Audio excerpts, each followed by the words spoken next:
To have this capital at this point in time with the strength of this game, there's so much opportunity. And it's opportunity we have not been able to activate, but we will now. PGA Tour Commissioner Jay Monahan defending the deal with LIV Golf on CNBC yesterday. Joining us now is Patrick Rishe, Director of the Sports Business Program at Washington University, founder and president of Sports Impacts. 5 years from now, will we look back and say this was a good deal or a good development for golf? Was it good for the United States? Was it good for the individual players? Joe, I don't think there's any question that it is going to be good for the global game of golf, for growing the business of golf. You want to have the best players at the same tournament. We've seen that recently with the Masters, with the PGA Championship. All the majors have welcomed the best players. You want that. You want to have opportunities for now fans to watch golf in different venues all across the world. You're still going to have your classic PGA events that have the history, that have the cachet, but why not have some of these team events that can bring in some of the younger fans? The top golf crowd, they're not going to PGA Tour events. They want to see something a little bit more fun and dynamic. But, Joe, the way this was done, there's going to be hell to pay. And from the media reports out yesterday, there was certainly a lot of unhappy campers among the PGA rank and file. Yeah. What about I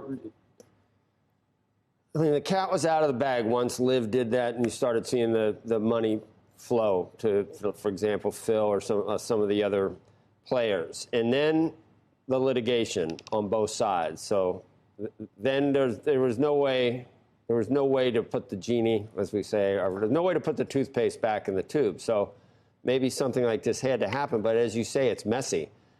Well, it is very messy.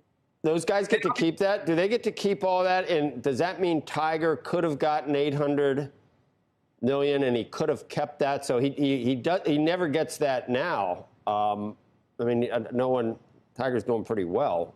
Yeah, so let's come back to that in a second. That's a great point that you raised, and that is one issue that they're going to have to resolve. But, there were mounting pressures financially and legally. It's not surprising to me in a way that this led to this result, because you had mounting legal costs on both sides. You don't want to have disclosure, which certainly was going to be part of this going forward if the anti-competitive suit continued. And I think, Joe, there was likely also pressure, though it may not get talked about, from media networks and corporate sponsors, because ultimately they have invested a lot of money. The PGA Tour was on the hook to have larger purses because they were reacting and to the higher purses on the LIV Tour. And the networks and the corporate sponsors, they want to see the best players. They want to see the highest ratings and the best attendance. Now, what do you do? As you mentioned, Joe, a lot of guys ultimately are not going to be rewarded for their loyalty.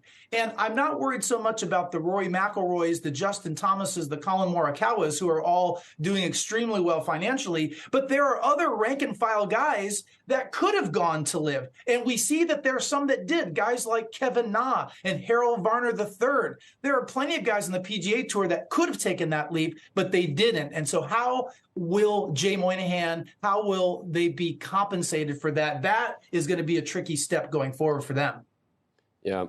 And maybe, the PGA Tour it was stayed, and maybe it was right for this, almost like a company that activists come into and say, look, you're not monetizing what it's worth. So I don't. A company. Huh? It wasn't a company. Wasn't a company. I know, but it was like a company that was stuck in its ways. Players weren't making as much. No one was doing as well as they could have. The way that was, that's why it happened.